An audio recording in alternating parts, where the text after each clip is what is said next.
راوی، سند کے اندر اگر مثال کے طور پر 8 راوی ہیں، 8 راوی ثقہ ہیں، ایک راوی بھی ضعیف آ جائے تو کہتے ہیں کہ یہ حدیث ضعیف ہے۔ تو جب ایک راوی کے ضعیف ہونے سے حدیث ضعیف ہو جاتی ہے تو الیاذ باللہ اگر صحابہ کرام ان کے اوپر اعتماد نہ کیا جائے تو اس کا نتیجہ یہ ہوگا کہ جب صحابہ کرام پر اعتماد نہیں، ان کے ایمان پر، ان کے اخلاص پر، ان کے دیانت پر، ان کی امانت پر اگر ہم اعتماد نہیں کرتے تو پھر نہ کلمے کا اعتبار، نہ قرآن کا اعتبار، نہ دین کا اعتبار، کسی چیز کا بھی اعتبار نہیں۔ اگر ہم دعوے سے یہ کہتے ہیں کہ یہ کلمہ وہی ہے جو نبی علیہ السلام نے پڑھایا، یہ قرآن وہی ہے جو اللہ نے نبی علیہ السلام پر اتارا، نبی علیہ السلام نے صحابہ کرام کو پڑھایا، یہ نماز وہی ہے جو نبی علیہ السلام پڑھتے تھے، یہ روزے وہی ہیں جو نبی علیہ السلام رکھتے تھے، یہ حج وہی ہے جو نبی علیہ السلام نے کیا اور امت کو بتایا، تو یہ اس بنیاد پر کہہ سکتے ہیں کہ صحابہ کرام کے ایمان پر، اخلاص پر، دیانت پر، امانت پر پورا پورا اعتماد۔ اگر صحابہ کرام پر یہ اعتماد نہیں تو اس کا نتیجہ یہ ہوگا کہ پھر کلمے سے لے کر پورا کا پورا دین یہ بھی پھر بے اعتبارہ بن جاتا ہے، اس سے بھی پھر اعتماد۔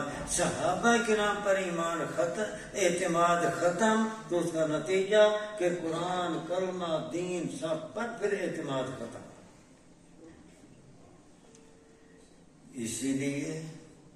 اسی لیے جو لوگ صحابہ کرام پر اعتماد نہیں کرتے انہوں نے اس قرآن پر بھی اعتماد نہیں کیا۔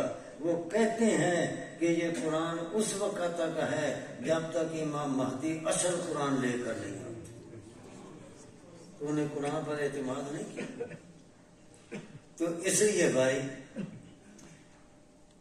تو سب سے پہلی مسلم جماعت صحابہ۔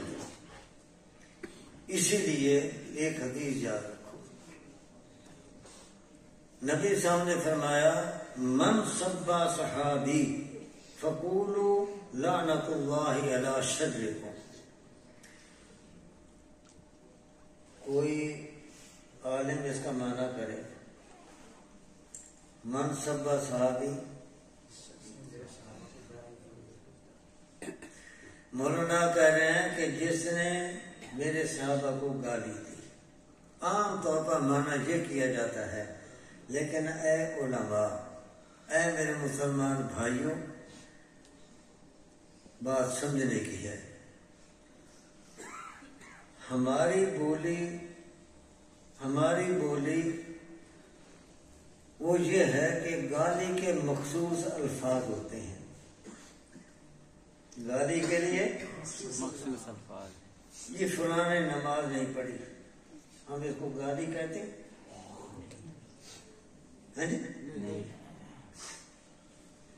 جی یہ طالب علم سبب یاد نہیں کرتا،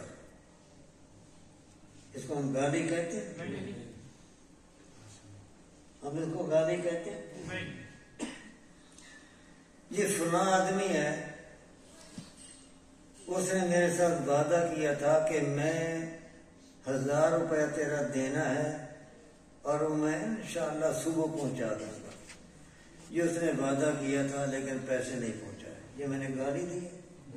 تو ہمارے یہاں گالی کا خاص مفہوم ہے، خاص کلمے ہیں، لیکن عربی میں سب کہتے ہیں کسی کی طرف عیب کی، خامی کی، کمزوری کی نسبت کرنا۔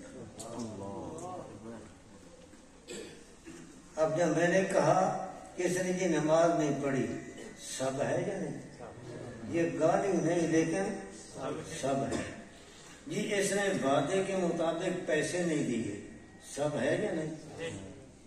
ہاں جی یہ سب ہے، گالی نہیں لیکن سب ہے۔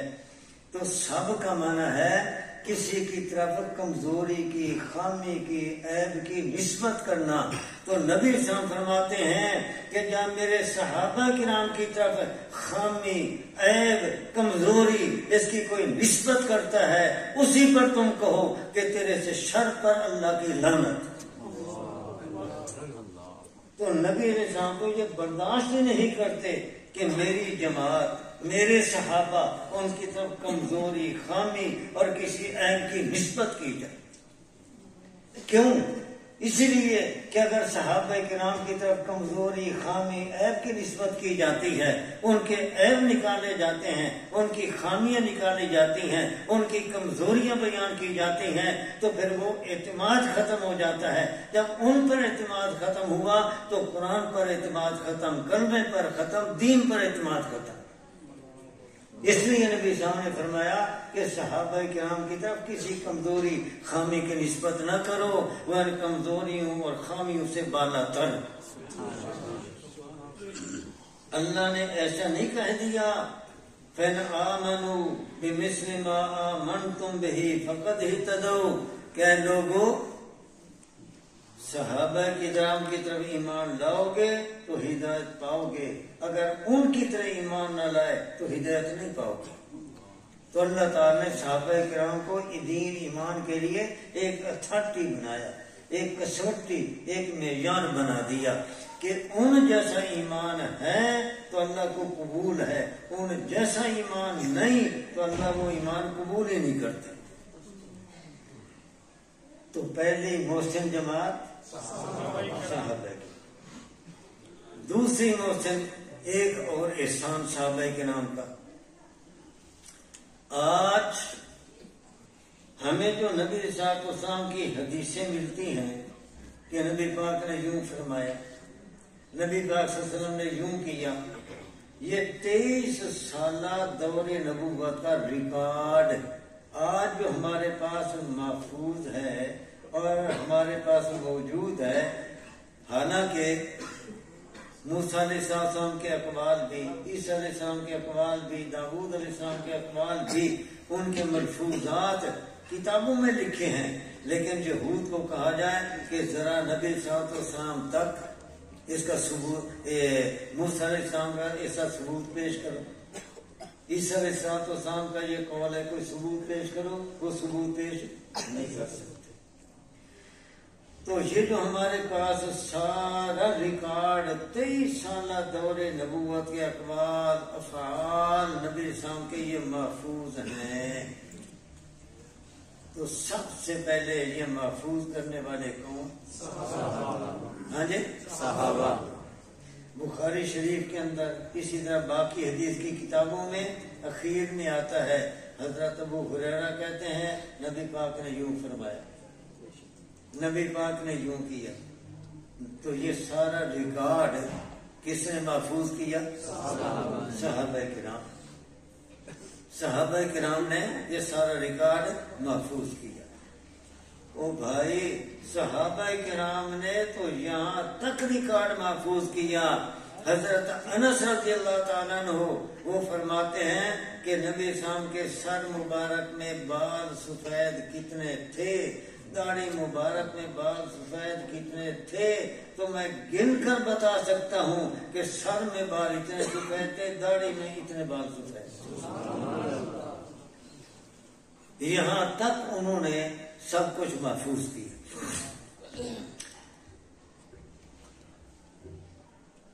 اب دوسری محسن جماعت وہ کون سی؟ محدثین۔ ان کا احسان کیا ہے کہ صحابہ کرام رضی اللہ تعالیٰ اجمعین نے تو وہ اقوال، افعال 23 سالہ دور نبوت کے محفوظ کر دیے، لیکن صحابہ کرام کے بعد پھر اللہ تعالیٰ نے ایسی محدثین کی جماعت پیدا کر دی کہ جنہوں نے اپنی زندگی کا مشن یہی بنا لیا، اپنی زندگی کا کام یہی انہوں نے مقرر کر لیا کہ نبی علیہ السلام کے اقوال، آپ کے افعال، ان کو یاد کرنا، اپنے شاگردوں کو یاد کرانا۔ جس طریقے سے آپ دیکھتے ہیں کہ کئی ایسے حافظ قاری ہیں جو بچوں کو الفاظ یاد کرا رہے ہیں، تو محدثین حضرات نے یہی اپنا زندگی کا شغل بنا لیا، اپنی زندگی اسی کے لیے وقف کر دی کہ بس نبی پاک صلی اللہ علیہ وسلم کی حدیثیں، آپ کے اقوال افعال 23 سالہ دور نبوت کے ان کو یاد کرنا ہے، شاگردوں کو یاد کرانا ہے، اس کے لیے انہیں اپنی زندگیاں وقف کر دی اور پھر ان حدیثوں پر مشتمل کتابیں لکھ لی۔ اب وہ کتابوں میں محفوظ ہو گئے، پہلے زبانی یاد کرتے کراتے تھے زبانی، بعد میں پھر کتابیں لکھ دی گئیں اور ان کتابوں کے اندر نبی علیہ السلام کا 23 سالہ دور نبوت کا یہ سارا ریکارڈ اقوال افعال کا محدثین نے پہلے زبانی طور پر پھر کتابوں میں محفوظ کر دیا۔ تو یہ احسان کن کا؟ یہ احسان محدثین کا۔ اور پھر پورے ثبوت کے ساتھ بخاری شریف کی آخری حدیث ہے، حضرت ابو ہریرہ رضی اللہ تعالیٰ فرماتے ہیں قال النبی صلی اللہ علیہ وسلم کلمتان حبیبتان للرحمن خفیفتان للسان ثقیلتان فی المیزان سبحان اللہ وبحمدہ سبحان اللہ العظیم۔ یہ آخری حدیث ہے اور یہ روایت اب نبی صلی اللہ علیہ وسلم کی یہ حدیث بتانے والے کون؟ حضرت ابو ہریرہ۔ اب کیا ثبوت ہے کہ واقعی نبی پاک نے یہ حدیث بیان کی تھی؟ آپ یہ کہیں گے کہ جی حضرت ابو ہریرہ رضی اللہ تعالیٰ عنہ انہوں نے نبی پاک سے سنی، لیکن ابھی بھی بات مکمل نہیں ہوئی، تمہیں کیسے پتا چلا کہ ابو ہریرہ نے یہ حدیث بیان کی؟ تو امام بخاری رحمۃ اللہ نے پورا ثبوت پیش کیا۔ کوئی پوچھے کہ امام بخاری آپ کو کیسے پتا چلا کہ یہ نبی پاک کی حدیث ہے؟ تو حضرت امام بخاری کہتے ہیں کہ یہ حدیث یہ میرے سامنے بیان کی احمد بن اشکاب نے۔ احمد بن اشکاب وہ کہتے ہیں کہ میرے سامنے یہ حدیث بیان کی محمد بن فضیل نے۔ محمد بن فضیل کہتے ہیں کہ میرے سامنے یہ حدیث بیان کی عمارہ بن قعقاع نے۔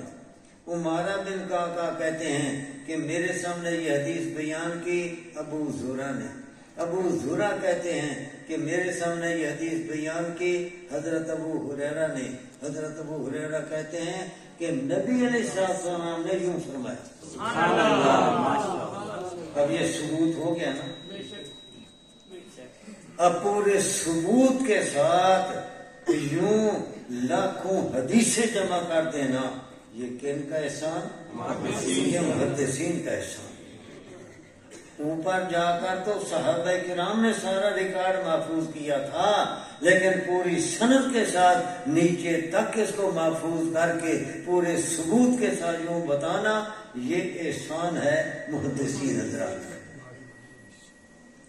یہی میں کہہ رہا تھا کہ آج اگر یہود کو کہا جائے کہ یہ موسیٰ علیہ السلام کا قول ہے، اس کا ذرا موسیٰ علیہ السلام تک ثبوت پیش کریں۔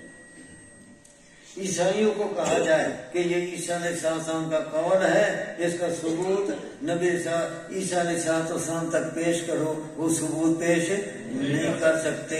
بلکہ ان کو کہا جائے کہ جناب یہ جو تم کہتے ہو کہ تورات یہ جو تمہارے پاس موجود ہے یہ موسیٰ علیہ السلام پر نازل ہوئی، ذرا اس کا ثبوت پیش کر دو، نہیں پیش کر سکتے۔ عیسائیوں کو کہا جائے کہ تم اس کا ثبوت عیسیٰ علیہ السلام پر پیش کر دو، نہیں کر سکتے۔ لیکن محدثین کا احسان کہ انہوں نے اس طرح راویوں کے سلسلے اور پورے سند کے ساتھ، پورے راویوں کے سلسلے کے ساتھ ہر حدیث کا ثبوت پیش کیا کہ یہ نبی پاک کی حدیث ہے۔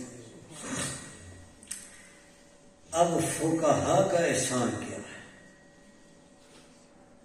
فقہا کا احسان کیا ہے اس کو بھی ذرا سمجھیں۔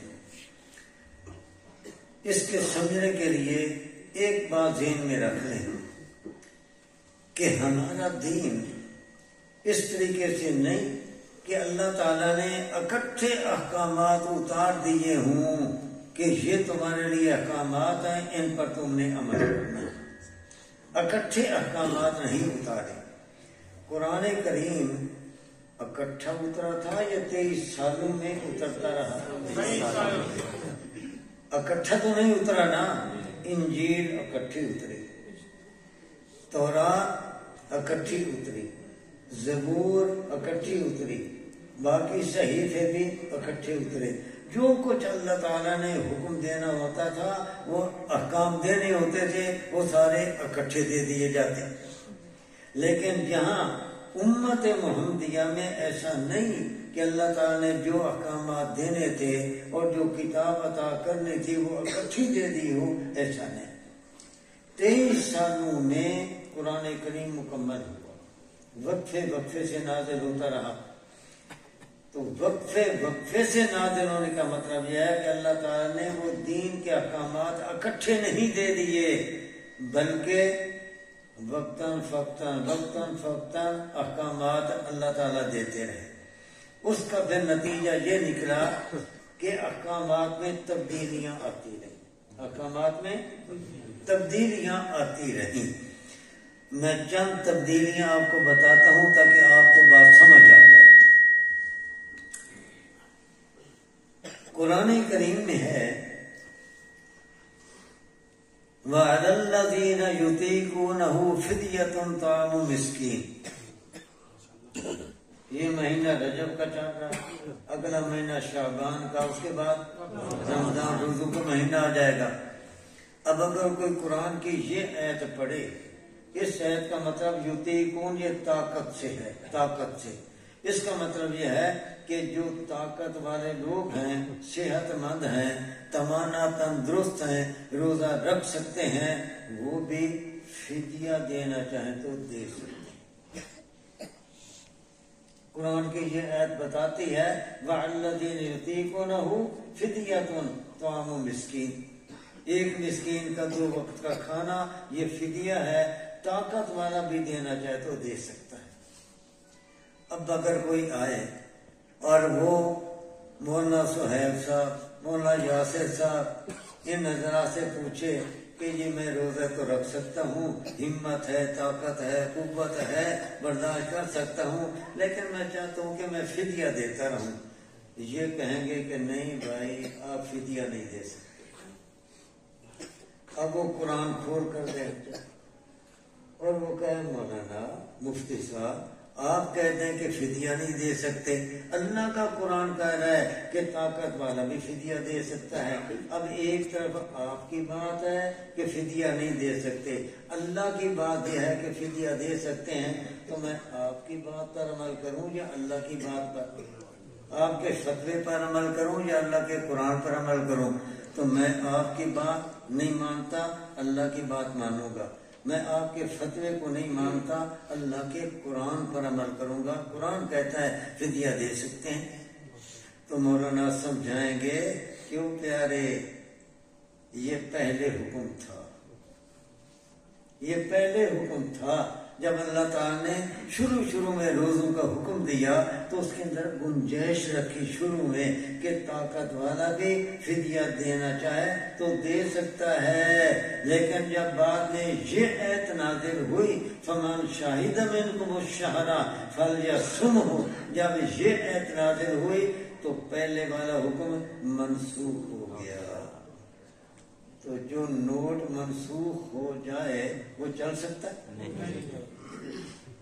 تو جو حکم منسوخ ہو گیا وہ منسوخ نوٹ کی طرح، اب بے شک وہ اپنے پاس سنبھال کر رکھے لیکن وہ چل نہیں سکتا۔ تو قرآن کے اندر یہ آیت تو اللہ پاک نے باقی رکھ دی وَالَّذِينَ يُطِيقُونَهُ، اب اس پر ایمان رکھا جائے گا، ایمان لایا جائے گا، اس کا انکار کرنا کفر ہے، لیکن عمل اس کے اوپر نہیں کیا جائے گا، حالانکہ یہ قرآن کے اندر موجود ہے۔ اچھا، ایک آدمی بیٹا بیٹا فوت ہو رہا ہے اور وہ بیٹا چاہتا ہے کہ میں اپنے ماں باپ کے لیے وصیت کر جاؤں، ماں باپ کے لیے کوئی وصیت کر جاؤں کہ میرے ترکے میں سے میرے باپ کو اتنا دے دینا، میری والدہ کو اتنا دے دینا، وہ وصیت کرنا چاہتا ہے۔ تو آپ نے پوچھا علماء سے کہ جناب وصیت کرنا چاہتے ہیں فلاں صاحب وصیت کر لیں، علماء منع کریں گے کہ نہیں، والدین کے لیے وصیت کرنا جائز نہیں۔ اب وہ قرآن کھول کر بیٹھ جائے کہ قرآن میں تو ہے کتب علیکم اذا حضر احدکم الموت ان ترک خیرا الوصیۃ للوالدین والاقربین بالمعروف حقا علی المتقین۔ بڑے زوردار طریقے سے کہا گیا کتب علیکم، کتب تم پر یہ فرض ہے کہ جب تم میں سے کسی پر موت آئے الوصیۃ للوالدین، کہ والدین کے لیے وصیت کرے، یہ تم پر فرض ہے۔ اور مفتی صاحب کہتے ہیں کہ نہیں وصیت نہیں کر سکتے۔ اب وہ قرآن کھول کر بیٹھ جائے اور کہہ جی اللہ کا قرآن تو کہہ رہا ہے کہ وصیت کرنا فرض ہے والدین کے لیے، آپ کہتے ہیں کہ وصیت نہیں کر سکتے۔ تو میں آپ کی بات مانوں، اللہ کا حکم مانوں، قرآن کی بات مانوں، تو اس کو سمجھایا جائے گا کہ پیارے یہ پہلے حکم تھا، لیکن کب حکم تھا؟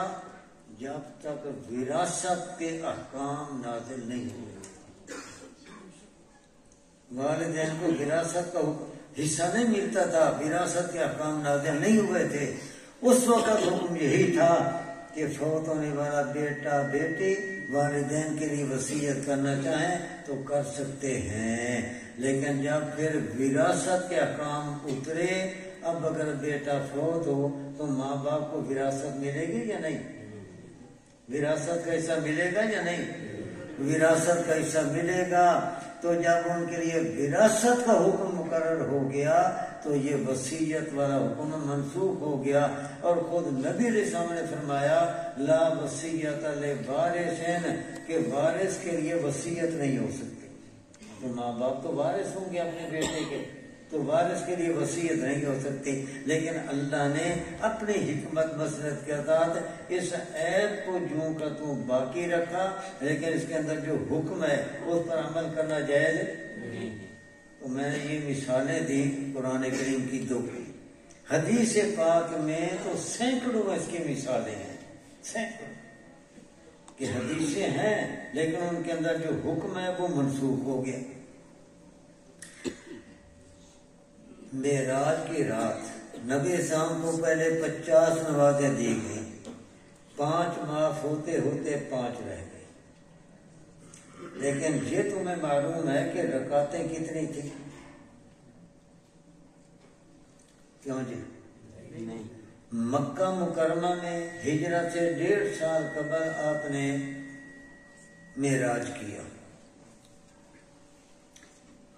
تو مکہ مکرمہ میں معراج ہوا تو معراج کی رات 5 نمازیں عطا ہوئی، نمازیں تو 5 تھی، رکعتیں کتنی تھیں؟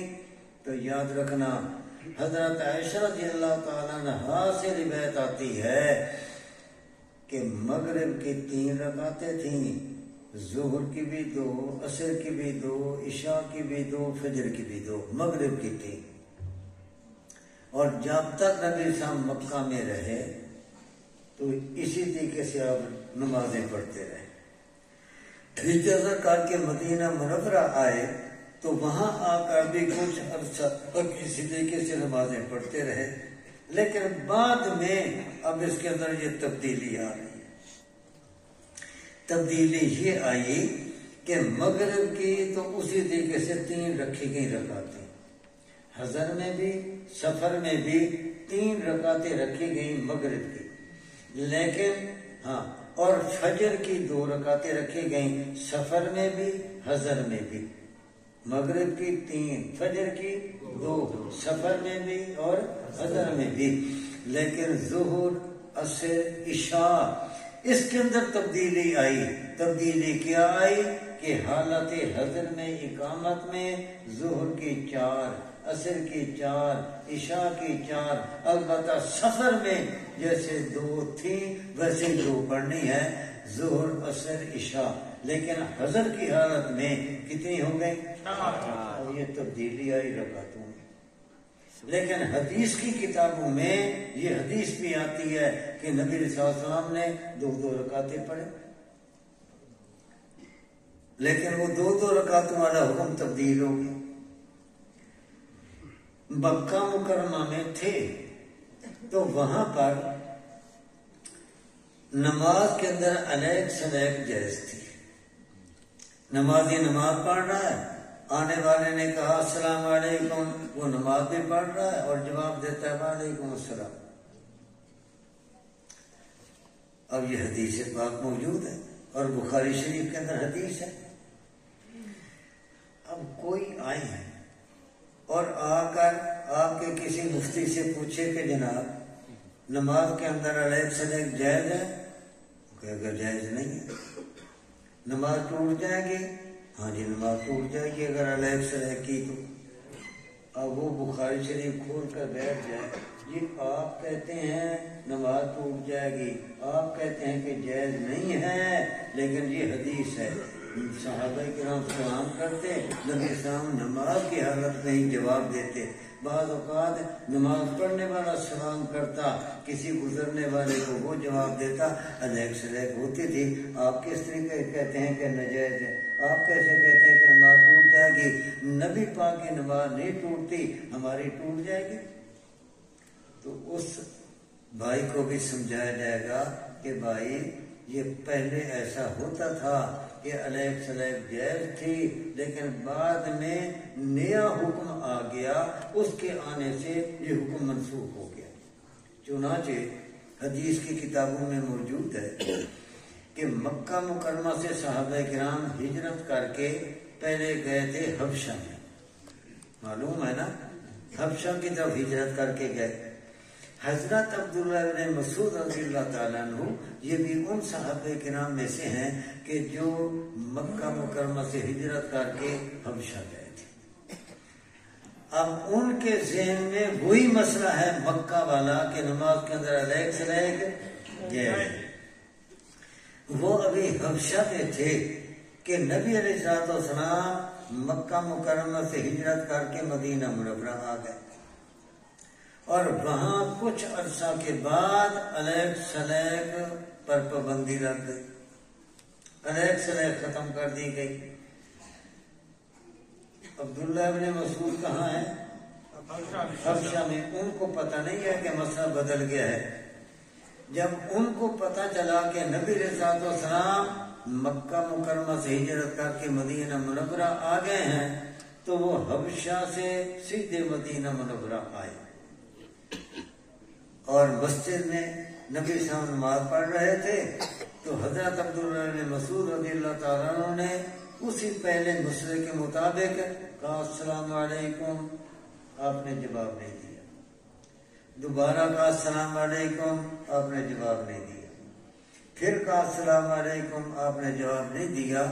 تو حضرت عبداللہ بن مسعود رضی اللہ تعالیٰ عنہ سمجھے کہ نبی اسلام کے اوپر ناراض ہیں اور ناراضگی کی وجہ سے سلام کا جواب نہیں دے رہے، اور صحابہ کرام کو جتنے نبی اسلام کے ساتھ محبت تھی تو کسی کا محبوب جس کے ساتھ سچی اس کو دلی محبت ہو، محبوب ناراض ہو جائے محب کی کیا حالت بن جاتی ہے، وہ تو تڑپ جاتا ہے اور پھر پوری کوشش کرتا ہے کہ کسی طریقے سے میں اپنے محبوب کو منا لوں، اس کو راضی کر لوں۔ تو عبداللہ بن مسعود نے جب یہ سمجھا کہ ناراضگی کی وجہ سے جواب نہیں دے رہے تو خود عبداللہ بن مسعود رضی اللہ تعالیٰ کا بیان ہے کہ مجھے تو اگلے پچھلے غم تازہ ہو گئے اور میں غموں میں ڈوب گیا، اب جناب غمگین ہے، آنسو بہا رہے ہیں اور بے حال ہیں۔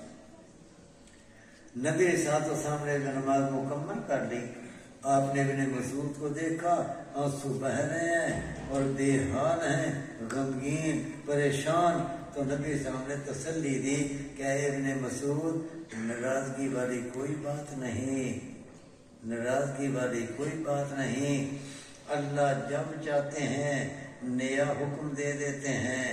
اب اللہ کا حکم یہ ہے کہ نماز کے اندر یا قرآن کریم ہے یا تکبیر ہے یا تسبیح ہے، اور یہ سلام نہ قرآن نہ یہ تکبیر نہ یہ تسبیح یہ جائز نہیں۔ آپ نے یہ مسئلہ بتا دیا تو دیکھو پہلے علیق سلیق جائز تھی، بعد میں سے منع کر دیا گیا، یہ حکم سلیق سلیق والا منسوخ ہو گیا۔ یہ میں نے چند مثالیں دی ہیں اس بات کے سمجھانے کے لیے کہ ہمارے احکامات اس کے اندر تبدیلیاں آتی رہی ہیں۔ صرف نماز کے اندر جو تبدیلیاں آئیں تو میں نے احادیث کی کتابوں میں وہ تبدیلیاں تلاش کی تو 25 تبدیلیاں صرف نماز کے اندر آئی ہیں۔ 25 تبدیلیاں صرف نماز کے اندر آئی۔ یہ 2 تبدیلیاں تو میں نے بتائی ہیں نا، رکعتوں والی علیق سلیق والی، اس کے علاوہ بھی تو یوں احکامات تبدیل ہوتے رہے۔ اور یہ بات یاد رکھنا قرآن کریم کے اندر جیسے آپ نے پڑھ لی وَالَّذِينَ يُطِيقُونَهُ تو ساتھ لکھا ہوا ہے کہ یہ منسوخ ہے؟ کتب علیکم الصیام پڑھ لیا، کتب علیکم اذا حضر احدکم الموت، لیکن ساتھ لکھا ہوا ہے کہ یہ منسوخ ہے؟ لکھا ہوا نہیں۔ اسی طریقے سے محدثین حضرات کیونکہ ان کا شعبہ تھا الفاظ حدیث یاد کرنے کا، کرانے کا، نبی اسلام کے اقوال افعال یاد کرنے کا، یاد کرانے کا، ان کو کتابوں میں محفوظ کرنے کا، تو انہوں نے وہ کتابیں لکھ کر 23 سال کا سارا ریکارڈ محفوظ کر دیا کتابوں کے اندر، لیکن وہاں یہ لکھا نہیں کہ یہ حدیث منسوخ ہے۔